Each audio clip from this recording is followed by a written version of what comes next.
Peggy 18.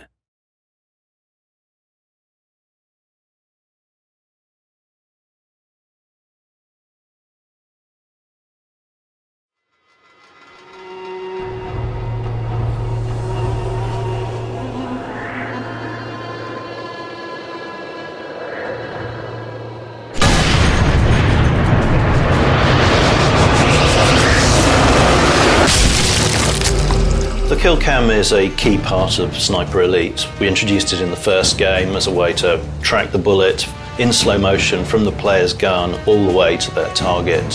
For Sniper Elite V2, we introduced a whole new level of detail to it, where we actually track the bullet through their target in X-ray and watching as it smashed bones that it came in contact with. And for Sniper Elite 3, we want to take it a step further to really take advantage of the power of the new consoles and what we can do on PC. So the X-ray kill cam is triggered if the player gets a really good score, and that's based on whether the enemy is moving, the range of the shot, and also the area that the player is aiming for on that target.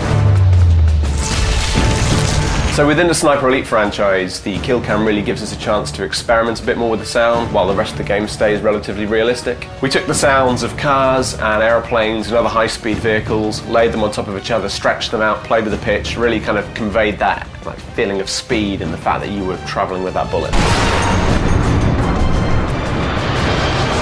The kill cam is kind of like, think of it as layers of an onion, and you're peeling those away, and the X-ray is all about the bullet travelling through. On V2 there were three layers. There was the outer skin of the character, there were the bones, and then there was the actual organs inside that. Well, we've added an extra 2 layers to that now.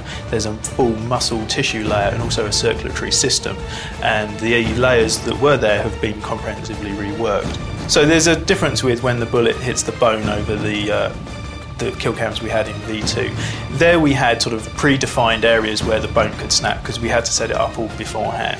But now the bone can actually fracture dynamically, so the fracture will occur in the bone at the exact point of impact with the bullet. We now actually have 3D mesh particles as well, so there are blobs of blood which will come out, which again, instead of just being little 2D images which are laid onto the screen, these are actually 3-dimensional and give more shape.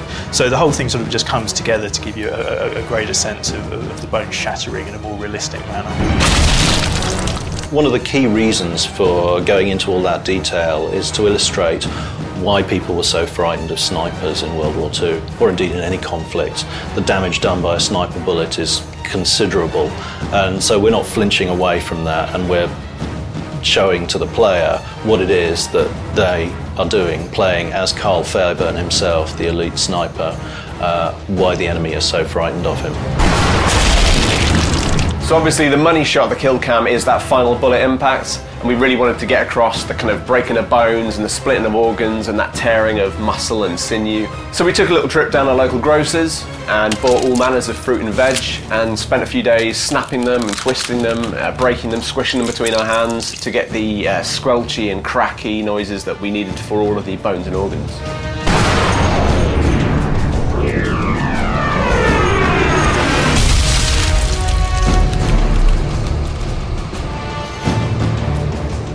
In addition to the extra detail we've added into the human targets for the kill cam, we're also, this time around, introducing vehicle kill cams. So some of the vehicle adversaries you come across in the game, like half-tracks and trucks and tanks, we're actually showing those in intricate detail as the bullet passes into them and you take them out with a well-placed shot.